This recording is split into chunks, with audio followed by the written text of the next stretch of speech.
Now, due to the specific arrangement between the actin and myosin and how they interact, scientists decided to use some terms to help us understand those arrangements. So, for the myosin and the actin, we said these are two types of proteins. The myosin is actually a thick protein. So I will draw it like this as the thick protein. Whereas the actin is a thin protein. A thin protein. I'll draw another myosin. So in red, it's myosin. In blue, it's actin. Now, and they form like this overlapping arrangement between them. They are not totally overlapping, partially overlapping. The actin partially overlaps with the myosin, and the same thing here, as you can see here on this image. Now, because these are not going to hang out in the air, there is a connection site for them, and especially for the actin. That connection site or that line is called the Z line. This anchors the actin. Z because it's like zigzag. Okay, it's like zigzag. This is from where the name is coming. Now, the area between two Z lines, this area between two Z lines is called the sarcomere. The area between two Z lines is called sarcomere.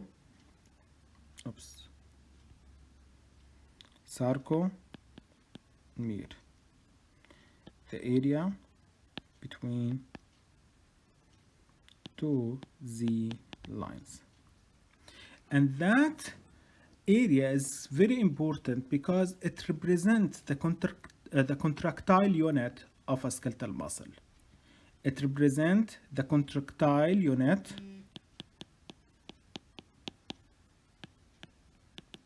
of muscle cell.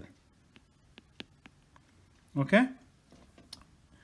Now, because of the arrangement of these filaments and the overlapping between them, that would create the striation. Let's see here, for example, where was it? Here, these striations, these lines. Okay, these lines are result of this arrangement between the myosin and the actin. Now, the overall steps of muscle contractions can be summarized in 4 steps. Skeletal muscles must be activated by a nerve. Nerve activation would increase the concentration of calcium ions. Then the presence of calcium permit contractions, and that would lead to contraction. And then when the nerve stimulation stops, contraction would stop. So again, skeletal muscles must be activated. So they must receive a signal from a nerve supply. Nerve activation would increases the concentration of calcium ions in the contractile proteins, and we will understand that. Then the presence of calcium permit the contractions, and when the nerve stimulation stops, then the contraction would stop.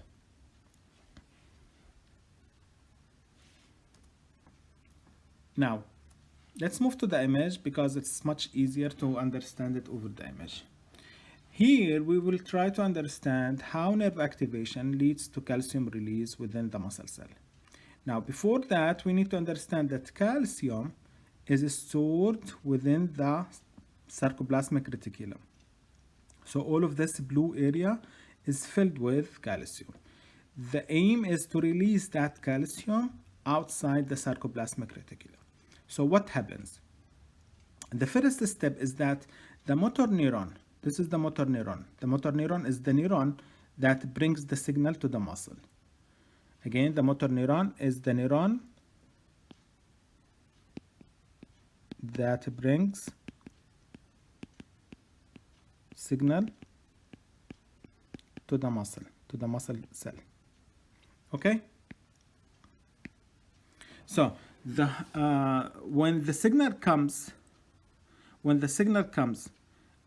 through this motor neuron, there will be a chemical messenger called acetylcholine released from the motor neuron. This chemical messenger, again, would be released from the motor neuron at a place called neuromuscular junction. At a place called neuromuscular junction. Neuro from neuron, muscular from the muscle, and junction because this is like where they will meet. Then the chemical messenger, which is again the acetylcholine, would induce an electrical signal or electrical impulse that would travel along the surface of the muscle fiber. These impulses will travel down deep to the muscle fibers or deep inside the muscle fiber through structures called T-tubules. Okay? Now, once they are inside, they would cause the calcium gates on the sarcoplasmic reticulum to open. These calcium gates would release calcium outside the sarcoplasmic reticulum. Okay, I will go over them one more time. So there is this motor neuron that brings the signal to the muscle. When the signal is at the end of the motor neuron, acetylcholine would be released. Acetylcholine is the chemical messenger. Acetylcholine would cause electrical signal to run along the surface of the muscle fiber. This signal will travel down through the T-tubules. When the signal is inside the muscle, it causes the release of calcium ions from the sarcoplasmic reticulum. Calcium then would initiate a chain of events that cause contraction when it contacts the myofibrils. Okay? So I will stop here and I will let you absorb what we covered. Then we will come back in a new video.